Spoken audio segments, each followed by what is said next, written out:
आप सबों को परमपिता परमेश्वर और प्रभु यीशु मसीह के मधुर नाम में जय मसीह की। मैं परमपिता परमेश्वर को धन्यवाद देती हूँ कि आज मुझे आप सबों के साथ परमेश्वर के जीवित वचनों को शेयर करने का सुनहरा अवसर मिला। इससे पहले कि मैं और कुछ बोलूँ, आइए वचन की ओर चलते हैं। अगर आप सबों के पास बाइबल है तो कृपया बाइबल को खोलें, और अगर बाइबल नहीं है तो वचनों पर ही ध्यान दें कि आज के इस महत्वपूर्ण दिन में पिता, पुत्र और पवित्र आत्मा आपसे और मुझसे, हम सबों से क्या बातें करना चाहता है।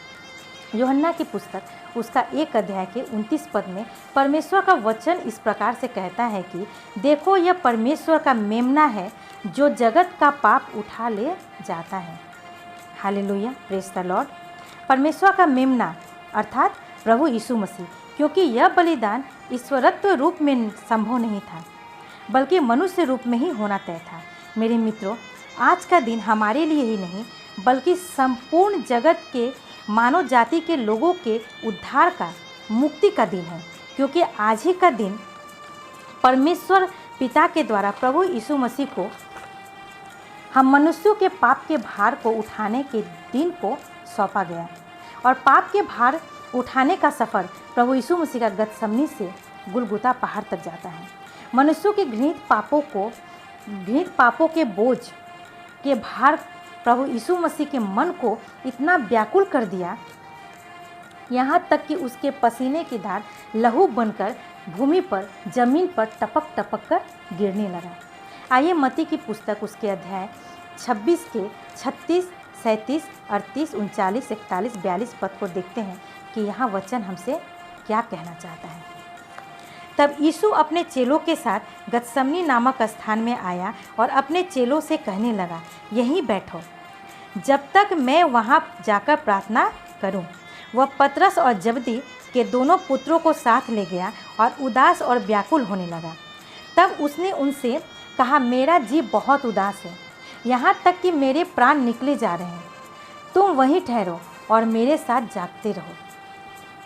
फिर वह थोड़ा और आगे बढ़कर मुंह के बल गिरा और यह प्रार्थना की, हे मेरे पिता, यदि हो सके तो यह कटोरा मुझसे टल जाए, तो भी जैसा मैं चाहता हूँ वैसा नहीं, परंतु जैसा तू चाहता है वैसा ही हो। आत्मा तो तैयार है परंतु शरीर दुर्बल है। फिर उसने दूसरी बार जाकर यह प्रार्थना की, हे मेरे पिता, यदि यह मेरे पिए बिना नहीं हट सकता तो तेरी इच्छा पूरी हो। मेरे मित्रों, प्रभु यीशु मसीह का मन इतना व्याकुल हो गया था कि उसका जी घबरा रहा था। पसीने लहू बनकर जमीन में टपक टपक कर गिर रहे थे, क्योंकि क्रूस उठाने के समय वह बिल्कुल इंसानी रूप में बदल चुका था। यहाँ तक कि उसके डिवाइनिटी पावर भी शून्य हो गए थे, क्योंकि यह होना ही था। और वचन इस बात को साबित करता है कि किस प्रकार प्रभु जब इंसानी रूप में आता है तो अपने इंसानी रूप में आने पर उसने अपने चेलों से कहा, जागते रहो और प्रार्थना करते रहो, क्योंकि मेरा मन व्याकुल है। हे पिता, हो सके तो यह कटोरा मुझसे टल जाए, तो भी जैसा मैं चाहता हूँ वैसा नहीं, जैसा तू चाहता है वैसा ही हो। क्योंकि आत्मा तो तैयार है पर शरीर दुर्बल है। यहाँ शरीर जो इस बात को प्रकट करता है कि शरीर नश्वर और पार्थिव होता है। फिर उसने दूसरी बार प्रार्थना किया कि हे पिता, वह मेरे पिए बिना नहीं हट सकता तो तेरी इच्छा पूरी हो। अब प्रभु यीशु मसीह हमारे घृणित पापों का बोझ इतना भारी, जो इतना असहनीय था और इतना पीड़ादायक था कि उसको उठाने के सफ़र के दौरान उसने उफ तक नहीं की, और एक मेमने की तरह ना कोई गिला, ना कोई शिकवा, ना कोई शिकायत। प्रभु को जब क्रूस पर चढ़ाया गया तो उसने 7 वाणी को कहा। आइए उन वाणियों पर प्रकाश डालते हैं। प्रभु यीशु मसीह की पहली वाणी, लूका रचित सुसमाचार उस चैप्टर 23 वर्स 46, हे पिता, इन्हें क्षमा कर, क्योंकि यह नहीं जानते कि यह क्या कर रहे हैं।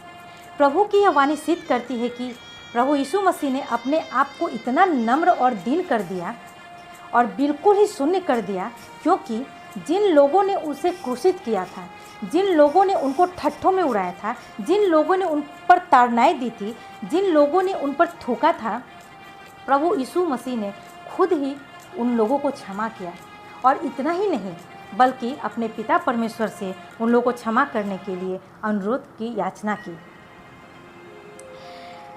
मेरे प्यारे मित्रों, हम मनुष्यों के लिए परमेश्वर को दुख देना इतना आसान नहीं होता, क्योंकि हम मनुष्यों का परमेश्वर के सामने कोई वजूद नहीं। परमेश्वर अगर चाहे तो कुछ भी कर सकता है, क्योंकि यीशु मसीह खुद परमेश्वर हैं और वह परमेश्वर होकर उन लोगों को क्षमा किया जिन्होंने उन्हें ताड़नाएं दी थी।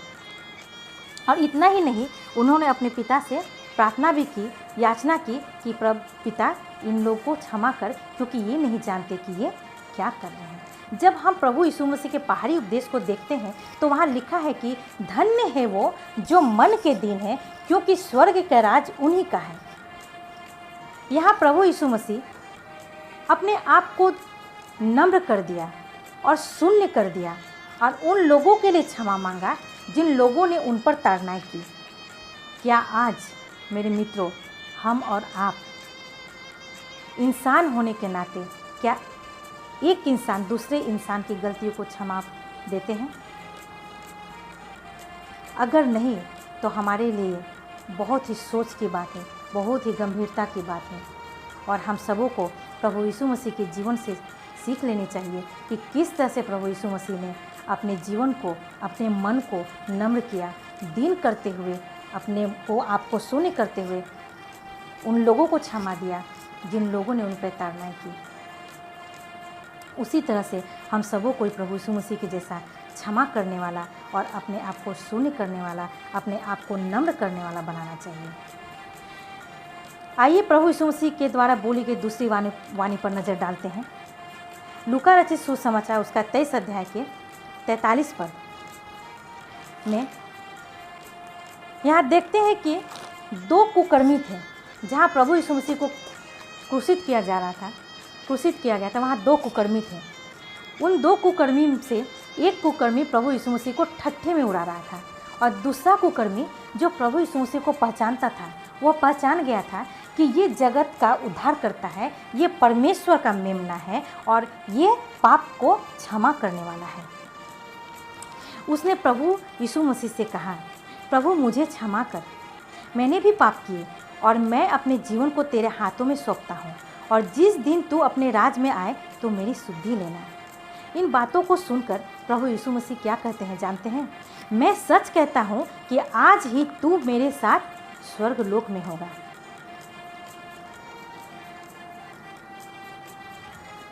इससे हमें क्या सीख मिलती है? इससे हम क्या सीखते हैं? मेरे मित्रों, आज हम यदि स्वर्ग में जगह पाना चाहते हैं तो प्रभु यीशु मसीह के से अपने पापों का क्षमा मांगना चाहिए। जब हम अपने पापों का क्षमा मांगते हैं, जब अपने हृदय को तोड़ कर उसके चरणों पर समर्पित करते हैं, तो हम सबों को अपने आप को शून्य कर देना होगा और अपने पापों का प्रायश्चित कर पूर्ण रूप से आत्मिक तौर से उद्धार पाने के लिए प्रभु यीशु मसीह में अपने आप को, हृदय को तोड़कर उसे अर्पित कर देना होगा और स्वीकार करना होगा कि वो ही हमारा उद्धार करता है, वही हमें क्षमा देने वाला प्रभु है और वही हमारे उद्धार का रास्ता है। तो आज मैं दावे के साथ कहती हूँ, अगर मैं अपने पापों का प्रायश्चित करती हूँ, अगर हम सब मिलकर अपने पापों का प्रायश्चित करते हैं, तो यकीनन मैं दावे के साथ कहती हूँ, दावे के साथ बोलती हूँ कि उसी क्षण हम सब स्वर्ग के राज में भागीदारी होंगे। आइए प्रभु के तीसरी वाणी की ओर नज़र डालते हैं कि प्रभु इस तीसरी वाणी से हमसे क्या कहना चाहता है। यूहन्ना रचित सुसमाचार उसके 19 अध्याय 26 से 27 पद। हे नारी, देख यह तेरा पुत्र है। हे नारी, देख यह तेरा पुत्र। यहाँ एक पुत्र का अपने माँ के प्रति अटूट संबंध को दर्शाता है कि किस प्रकार एक पुत्र का अपने माँ के प्रति क्या उत्तरदायित्व होना चाहिए। प्रभु यीशु मसीह अपनी सांसारिक माँ के प्रति भी उनका कुछ सोच है, उनके प्रति उनका चिंता है। क्योंकि जब प्रभु यीशु मसीह को क्रूसित किया गया, वो असहनीय पीड़ा में था, असहनीय वेदनाओं से गुजर रहा था। फिर भी अपनी सांसारिक माँ के बारे में सोचकर यूहन्ना की तरफ देखकर बोलता है, जो उसके पास में खड़ा था, कि हे नारी, देख, यह तेरा पुत्र है, जो मेरे जाने के बाद तुझे देखेगा। मेरे मित्रों, हम इससे क्या सीखते हैं? जब हम इस संसार में रहते हैं तो हमें कभी अपने आप को अनाथ नहीं समझना चाहिए, क्योंकि प्रभु यीशु मसीह कभी हमें अनाथ नहीं छोड़ता है, कभी हमें अकेला नहीं छोड़ता है। क्योंकि वो कहता है कि मैं जगत के अंत तक सदा तुम्हारे साथ रहूँगा। चाहे विपत्ति हो, चाहे दुख हो, चाहे महामारी हो, मैं सदा तुम्हारे साथ हूँ और रहूँगा। हम सब कभी कभी अपने कर्तव्यों को भूल जाते हैं, पर क्या प्रभु यीशु मसीह अपने कर्तव्यों को, अपने काम को कभी भूलता है, कभी छोड़ता है? कभी नहीं। क्योंकि जिस तरह से उसने अपनी सांसारिक माँ के लिए, उसके लिए सहारे को छोड़ा, उसी तरह से वो हम सबों के लिए भी पवित्र आत्मा का सहारा दिया, जो हमें हर एक परिस्थिति में गाइड करता है। इस तरह से उसने अपने वायदों को पूरा किया और हम सबों को भी पवित्र आत्मा का सहायक, पवित्र आत्मा सहायक के तौर पर देकर हमें हमारे प्रॉब्लम से निजात दिलाए, ताकि हम कोई भी प्रॉब्लम में गिरे तो वो हमें अकेला नहीं छोड़े, हमें हर पल, हर वक्त साथ दे। उसी तरह से मेरे प्यारे मित्रों, जिस तरह से प्रभु यीशु मसीह ने हमारे लिए उपाय किया, हमारा शुद्धि लिया, क्या हम प्रभु यीशु मसीह के प्रति शुद्धि लेते हैं? क्या उनके प्रति मेरा कर्तव्य होना चाहिए? मेरे प्यारे मित्रों, क्या हमने कभी सोचा है कि मंडली के प्रति हमारा क्या कर्तव्य होना चाहिए? मिनिस्ट्री के प्रति हमारा क्या कर्तव्य होना चाहिए? संसार के प्रति हमारा क्या कर्तव्य होना चाहिए? इंसानियत के प्रति हमारा क्या कर्तव्य होना चाहिए? और क्या और कितना कर्तव्य हम निभाते हैं? ये प्रभु यीशु मसीह की चौथी वाणी को देखते हैं। मत्ती रचित सुसमाचार उसका 27 अध्याय 46 पद, एली एली लमा सबक्तनी, अर्थात हे परमेश्वर, तूने मुझे क्यों छोड़ दिया?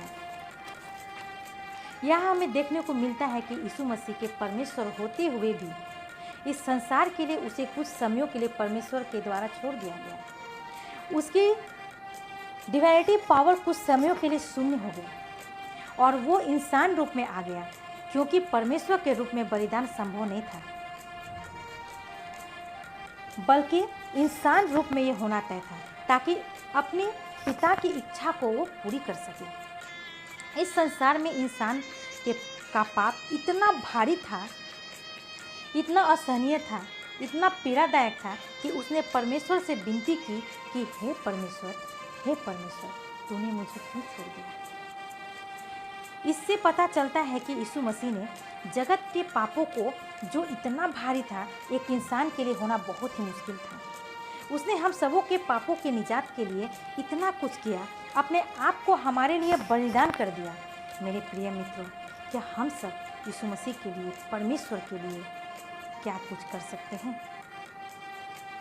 वो जिसने हमारे पाप के भार को उठाने के कारण कुछ समयों के लिए अपने पिता से अलग हुआ, ताकि हमें पिता से जोड़ सके। आज अगर यीशु मसीह नहीं होते तो शायद हम सब, मैं और आप, परमेश्वर के साथ नहीं जुड़ सकते। आज हम प्रभु यीशु मसीह के लिए क्या कर सकते हैं?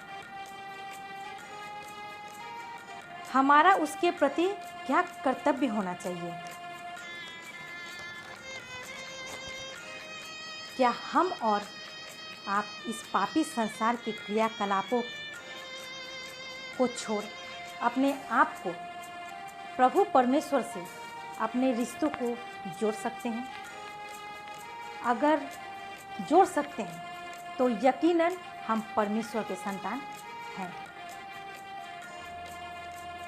आइए प्रभु यीशु मसीह की 5वीं वाणी को देखते हैं। यूहन्ना रचित सुसमाचार अध्याय 19 पद 28, मैं प्यासा हूँ। यहाँ हमें देखने को मिलता है कि इंसान का पाप का भार उसके कंधों पर इतना भारी हो गया, अर्थात प्रभु यीशु मसीह के कंधों पर इंसान का पाप का भार इतना भारी हो गया था कि पाप का भार उठा उठाकर वो प्यासा हो गया, अर्थात उसे प्यास लगी हमें और आपको पिता से जोड़ने के लिए। वह प्यासा बन गया, हमारे पापों को धोने के लिए वो प्यासा बन गया, हमारे उद्धार के लिए उसे प्यास लगी। हमें इस वाणी से सीख मिलती है कि प्रभु यीशु मसीह परमेश्वर होते हुए संसार के पाप का भारी बोझ जो उस पर लदा हुआ था, हर एक मनुष्य के पापों के बोझ के कारण वो प्यासा बना। क्या आज हम सभी प्रभु के राज्य के लिए प्यासे हैं? क्या उसके सहभागिता के लिए प्यासे हैं? अगर भजन संहिता 42:1 को पढ़ते हैं तो वहाँ दाऊद अपने भजन में लिखता है कि एक प्यासा हिरन जिस प्रकार से जल को खोजता है वैसे ही वो परमेश्वर को खोज रहा है। सच में क्या हम सबों में प्रभु परमेश्वर के लिए वो प्यास है? अगर है तो कितना प्यास है? उसे पाने के लिए हमें कितना प्यास है? उसके साथ रहने के लिए, उसकी सहभागिता के लिए हमें कितना प्यास है? हमें वो प्यास होनी चाहिए, उसके प्यार की प्यास होनी चाहिए, उसकी महिमा की प्यास होनी चाहिए, उसके राज्य की प्यास होनी चाहिए। वैसे ही जिस प्रकार प्रभु यीशु मसीह को हमारे लिए प्यास थी, उसी प्रकार हमें भी वही प्यास होना चाहिए। अगर ये प्यास हम सबों में नहीं है तो ये हमारे लिए, हमारे मंडली के लिए, हमारे बहन भाइयों के लिए बड़े ही दुर्भाग्य की बात है। आइए प्रभु यीशु मसीह की 6ठी वाणी को देखते हैं। लूका रचित सुसमाचार उसका 23 अध्याय 46 पद। हे पिता, मैं अपनी आत्मा तेरे हाथों में सौंपता हूँ। यह हम देखते हैं कि प्रभु यीशु मसीह का शरीर जो कि सांसारिक रूप का प्रतीक है, उसे छोड़कर अपनी आत्मा को परमेश्वर के हाथ में सौंप देता है। उसी तरह से हम सबों को जो आत्मा परमेश्वर की तरफ से मिला है, हमें चाहिए कि हम सब अपनी आत्माओं को प्रभु यीशु मसीह को दें ताकि वो हमारी आत्मा को सही रूप से चला सके। आइए परमेश्वर की 7वीं वाणी को देखते हैं। यूहन्ना रचित सुसमाचार उसका 9 अध्याय वर्ष 30। पूरा हुआ। यह हम देखते हैं कि जो काम पुत्र को पिता द्वारा दी गई थी, उन सारे कामों को उसने पूरा करके और अपने कर्तव्यों को पूरा कर एक भी काम उसने नहीं छोड़ा और तब कहा पूरा हुआ। इससे हमें यह सीख मिलती है कि जो जीवन हम सबों को परमेश्वर के द्वारा मिला है, क्या हम सब अपने कर्तव्यों को, अपने कामों को, जो उद्देश्य परमेश्वर ने हमारे लिए तैयार किया, क्या उसे पूरा किया है? क्या हम उसे करते हैं? हम मसीहियों का जीवन संपूर्ण जीवन होना चाहिए। हम अधूरा काम करके नहीं रह सकते, क्योंकि प्रभु यीशु मसीह के द्वारा जो काम हमें मिला वो सारे काम हमें पूरा करना चाहिए, संपूर्ण रीति से पूरा करना चाहिए। क्योंकि पिता के द्वारा पुत्र को और पुत्र के द्वारा जो कर्तव्य हमें मिले उसे संपूर्ण रीति से हमें पूरा करना चाहिए। क्योंकि प्रभु यीशु मसीह अपने अंत के समय तक, उस वेदनाओं के, उस पीड़ाओं में पड़े रहने के समय तक भी उसने अपने एक काम को न छोड़ा, हर एक काम को एक एक करके पूरा किया। उसी तरह से हमें भी अपने कर्तव्यों को, अपने कामों को जो परमेश्वर के द्वारा दिया गया, जो प्रभु यीशु मसीह के द्वारा दिया गया है, हमें पूरा करना चाहिए। तो आइए, अगर हम सब इन सारे कर्तव्यों को पूरा करते हैं तो मैं दावे के साथ कहती हूँ कि आज इसी वक्त हम सब परमेश्वर के राज के अधिकारी होंगे और जिस तरह से पुत्र पिता की दी हुई तमाम आज्ञाओं का पालन करते हुए अपने कर्तव्यों का पालन कर स्वर्ग धाम में पिता के दाहिनी ओर बैठ गया, उसी तरह से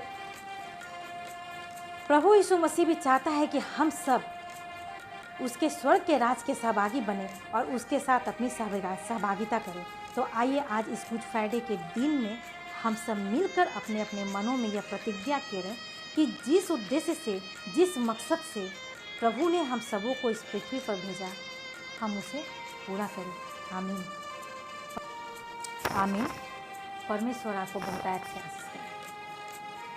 प्रेज़ द लॉर्ड।